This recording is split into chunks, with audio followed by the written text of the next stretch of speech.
Bienvenue, chers téléspectateurs, dans cette nouvelle édition dans votre émission semi-hebdomadaire, l'Égypte à la une, votre fenêtre sur le monde égyptien, votre fenêtre sur les grands événements qui ont touché et qui ont même marqué la scène égyptienne durant les derniers jours dans plusieurs domaines, comme le domaine politique, économique ou même le domaine du tourisme ici en Égypte. Donc très rapidement, nous allons commencer cette nouvelle tournée dans le monde égyptien par ce reportage qui va jeter plus de lumière sur le président Abdel Fattah Sisi qui a appelé le gouvernement à consacrer 8 milliards de livres égyptiennes à la nutrition scolaire, indiquant à cet égard qu'un grand nombre d'élèves souffrent de l'obésité, mais aussi du nanisme. Et Sisi a fait cette déclaration hier lors de l'inauguration de la Cité des industries alimentaires Silo Foods, dans le gouvernorat de Monofeya, au sein du delta du Nil. Plus d'explications avec notre collègue Salam Arabi.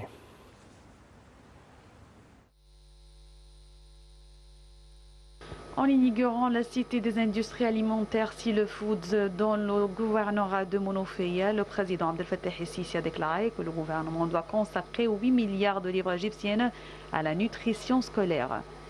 Dans son allocution, le chef de l'État a annoncé que la croissance démographique affectait énormément la santé des enfants.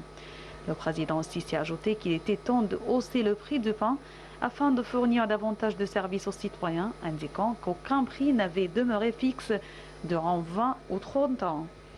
Dans ce même contexte, le président Sisi a appelé les médias à sensibiliser les jeunes filles en âge de mariage sur l'importance de la santé, indiquant qu'une nouvelle initiative vers une vie saine des enfants sera lancée. Le président Sisi a abordé aussi l'empiètement sur les terrains agricoles, un autre problème lié à la croissance démographique et augmente la demande de foyers résidentiels. Il a à cet égard mis en garde contre la poursuite de la croissance démographique sur ce même mode. La Cité des industries alimentaires Silo Foods est située dans la cité Sadet, dans le gouvernorat de Monofeya. Ce complexe industriel s'étend sur une superficie de 135 fédans.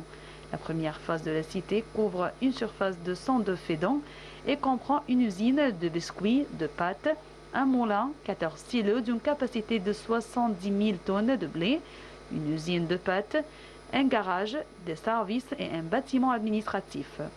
Lors de sa tournée, le président Sisi a notamment inspecté le système de gouvernance électronique de l'entreprise qui contrôle toutes les opérations depuis la mise en place de plans de commercialisation en passant par l'achat des matières premières, leur stockage, leur examen conformément aux critères mondiaux et enfin la production et la distribution des produits.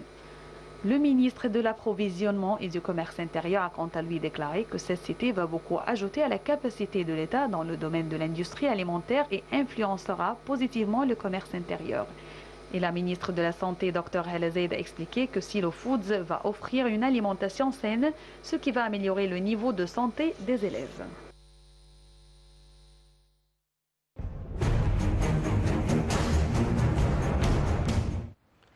Concernant le niveau religieux intellectuel, le président Abdel Fattah Sisi a reçu lundi une délégation des participants à la conférence mondiale sur le rôle des organismes de fatwa dans le monde.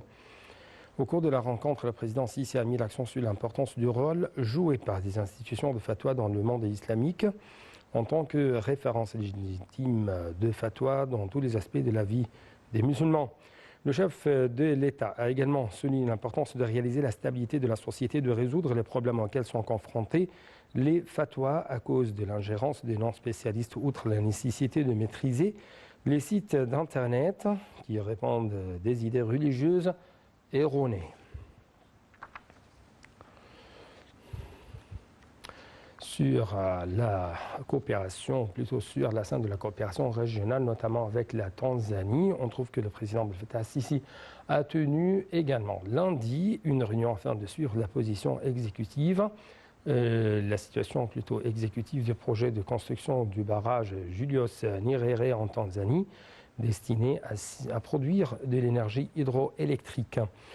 Au cours de la réunion, le chef de l'État a souligné son soutien aux différentes phases de ce projet, a ordonné qu'il soit exécuté selon les meilleures normes de construction mondiale afin que ce barrage soit un modèle pilote et un symbole de coopération, de construction, d'amitié entre l'Égypte d'une part, la Tanzanie et tous les pays africains d'autre part.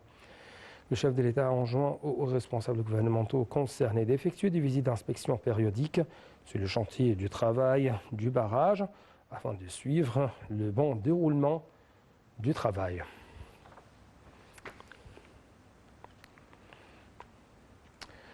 D'autre part, on trouve que le Premier ministre Dr Mostafa Madbouli a tenu dimanche une réunion pour passer en revue le plan sur la stratégie de développement du tourisme des yachts et des bateaux touristiques en Égypte, et ce, en présence des ministres du Tourisme et des Transports.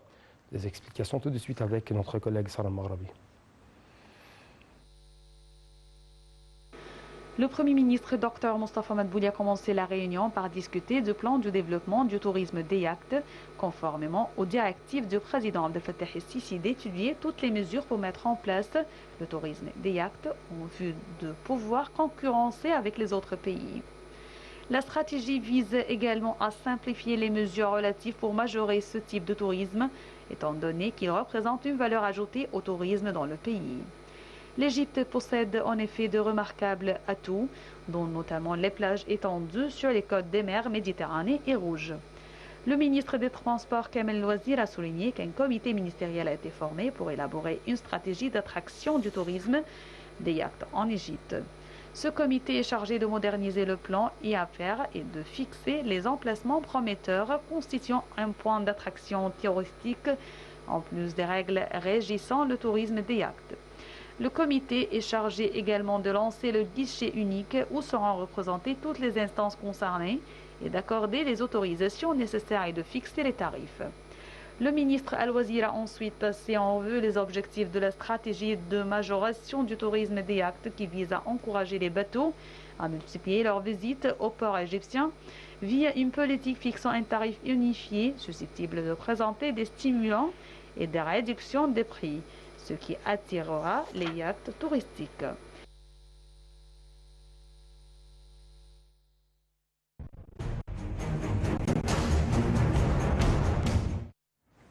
Concernant les événements précipités au sein de la Tunisie, le ministre égyptien des Affaires étrangères, M. Sameh Choukri, a exprimé la solidarité, mais aussi le soutien de l'Égypte aux efforts déployés pour répondre aux aspirations légitimes du peuple tunisien à la stabilité et au développement.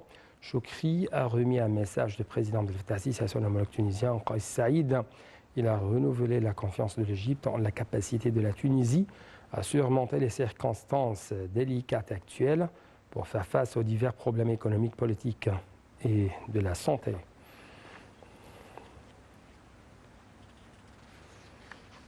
En fait, les travaux de la 6e conférence mondiale des fatwas qui se sont tenus sous les auspices du président de l'État ont pris fin hier.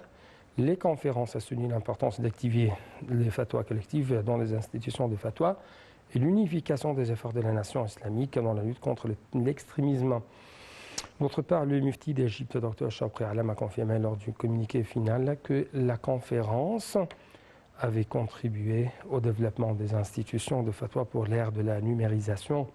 Le ministre égyptien des télécommunications, Amr Talat, a déclaré dans une allocution que la technologie numérique était devenue dans les pays et les sociétés pour accélérer le développement durable basé plutôt sur la connaissance. Donc, plus d'éclaircissements seront donc avec notre collègue Salam Maghrabi.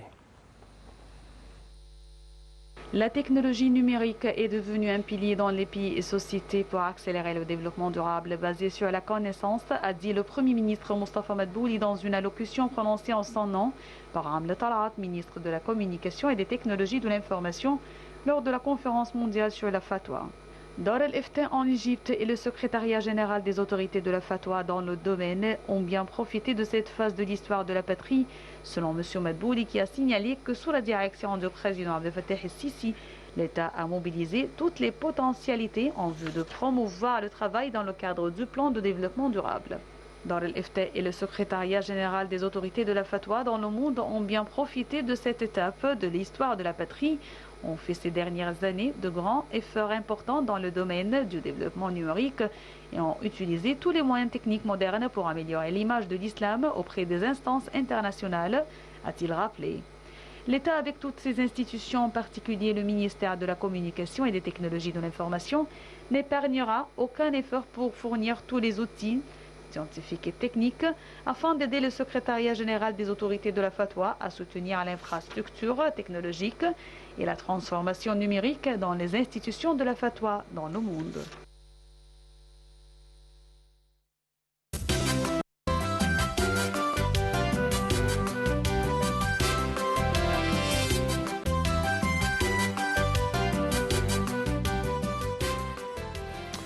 Passons donc tout de suite à notre volet économique. En fait, le ministre égyptien des Finances, Dr Mohamed Mouayed, a indiqué que le ministère poursuivait le renforcement de la gouvernance, des procédures, du système des dépenses et des recettes, d'enraciner les bases de la discipline financière, d'améliorer l'efficacité des dépenses publiques d'une manière qui contribue à maximiser les ressources, assurer leur bonne gestion, d'optimiser l'utilisation des allocations financières.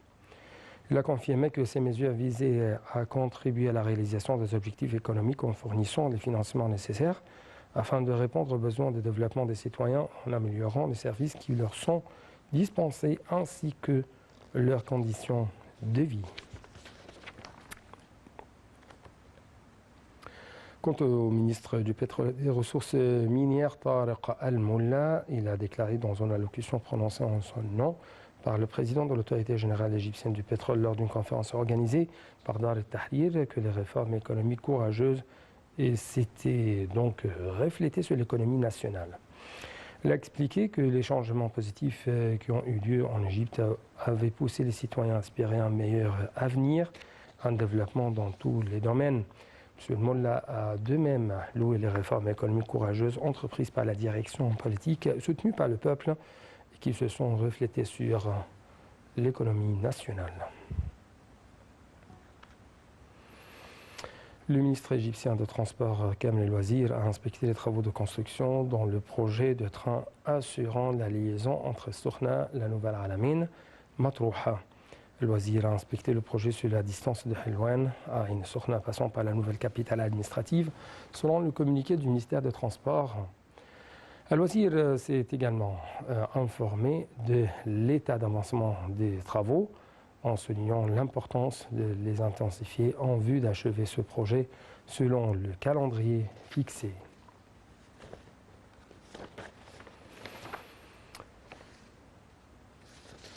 Et enfin, la ministre du Plan de développement économique, Dr Hala As-Saïd, a déclaré que des investissements d'environ 73,8 milliards de livres égyptiennes avaient été destinés au secteur de l'agriculture dans l'exercice 2021-2022, soit 5,9% de l'ensemble des investissements, et ce par rapport à 43 milliards de livres égyptiens d'investissement en 2020-2021.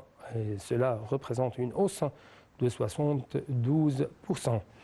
À l'occasion de l'annonce des objectifs du secteur agricole pendant l'exercice financier 2021-2022, Saïd a souligné que le secteur agricole et ses activités liées à l'élevage, à la pisciculture, sont la principale source de nourriture des secteurs industriels.